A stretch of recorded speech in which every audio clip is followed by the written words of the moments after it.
మన పిల్లల తెలివితేటలకి మేధాశక్తికి మెదడుకి అతి ముఖ్యమైన కొవ్వులు కావాలి. అలాంటి బ్రెయిన్ డెవలప్మెంట్కి ఉపయోగపడే మంచి కొవ్వులన్నీ కొబ్బరిలో ఉన్నాయి. అందుకనే మన ఋషులు మన ఆచారాల్లో ప్రతి శుభకార్యానికి కొబ్బరి కొట్టించి అందరికీ పంచిచ్చి మనం తినేటట్లు ఏర్పాటు చేశారు.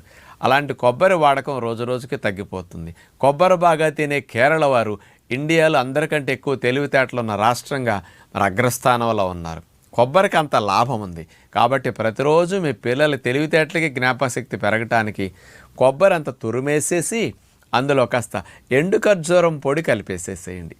ఫ్రెష్ ఎండు ఖర్జూరం పొడి తీపికి చాలా మంచిది. పంచదార లేకుండా ఖర్జూరం పొడి కొబ్బరి తురుము అట్లా కలిపి కనుక పిల్లలకు కప్పులో వేసి ఇచ్చేసి తింటే ఎంతో రుచిగా ఉంటుంది. ఇంత యాలకి పొడి కూడా చల్లని కావాలంటే మేధాశక్తికి తెలివితేటలకి బలానికి కొబ్బరి తురుము అతి ముఖ్యంగా ఉపయోగపడుతుంది.